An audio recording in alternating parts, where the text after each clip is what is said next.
Always forget to crank it up.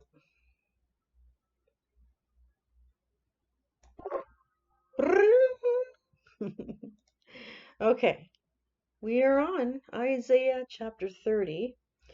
Let me get over to the page here. It is futile confidence in Egypt. Woe to the rebellious children, says the Lord, who take counsel, but not of me, and who devise plans, but not of my spirit, that they may add sin to sin, who walk to go down to Egypt, and have not asked my advice, to strengthen themselves in the strength of Pharaoh, and to trust in the shadow of Egypt. Therefore the strength of Pharaoh shall be your shame, and trust in the shadow of Egypt shall be your humiliation.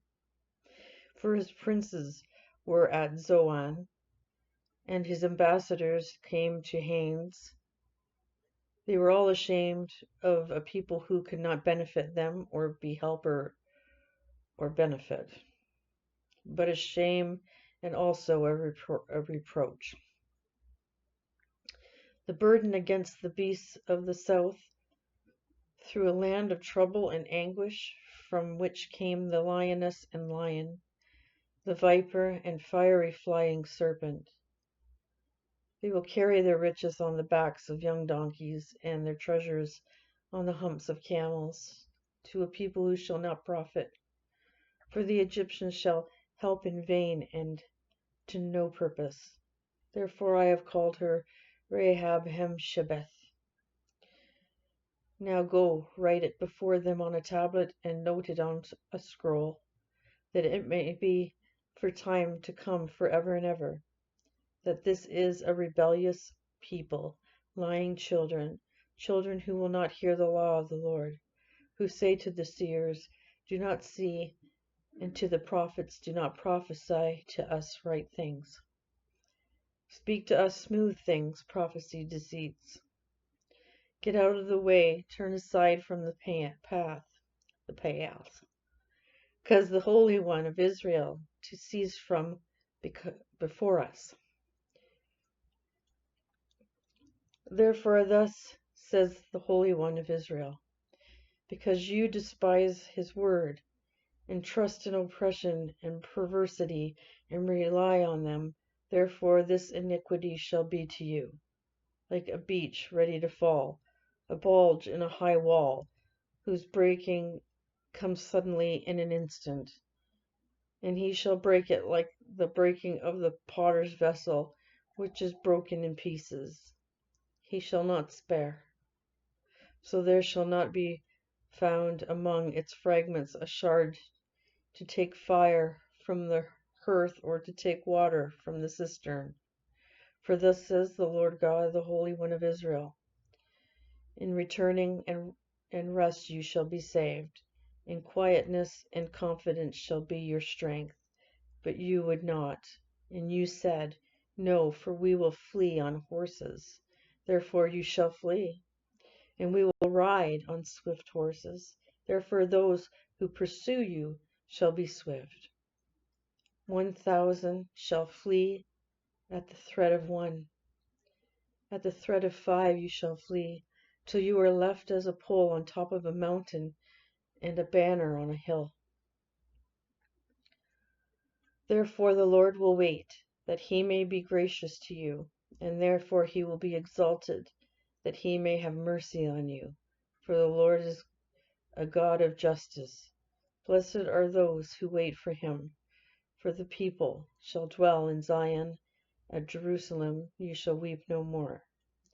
He will be very gracious to you at the sound of your cry.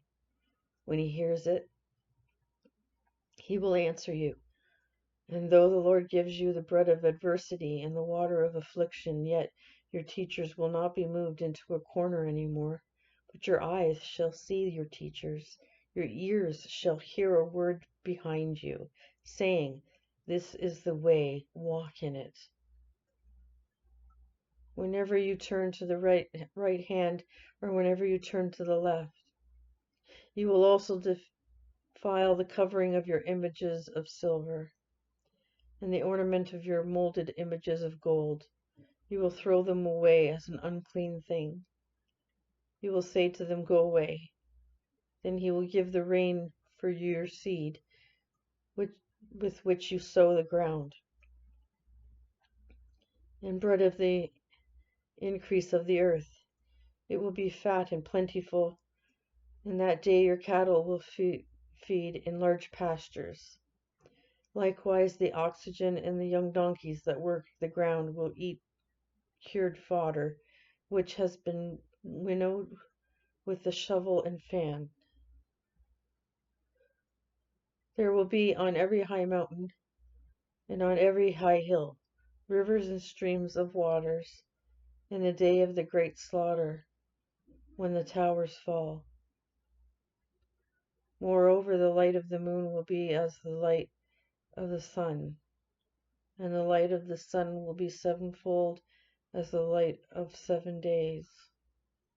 In the day that the Lord binds up the bruise of his people and heals the stroke of their wound.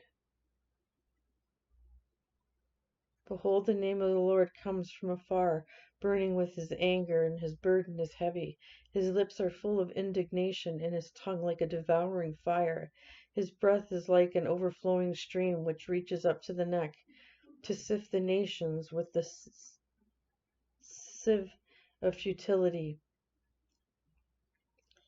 And there shall be a bridle in the jaws of the people, causing them to err. You shall have a song, as in the night when a holy festival is kept, and gladness of heart, as when one goes with a flute, to come into the mountain of the Lord, to the mighty one of Israel. The Lord will cause his glorious voice to be heard, and show the descent of his arm with the indignation of his anger and the flame of a devouring fire, with scattering tempest and hailstones. For through the voice of the Lord, Assyria will be beaten down, as he strikes with the rod, and in every place where the staff of punishment passes, which the Lord lays on him, it will be with tambourines and harps. In the battles of brandishing he will fight with it. For Tophet was established of old. Yes, for the king it is prepared. He has made it deep and large. Its pyre is fire with much wood. The breath of the Lord, like a stream of brimstone, kindles it. Okay, that's it for the Isaiah reading. Yeah, I'm going to go to Psalms next. I'll be right back.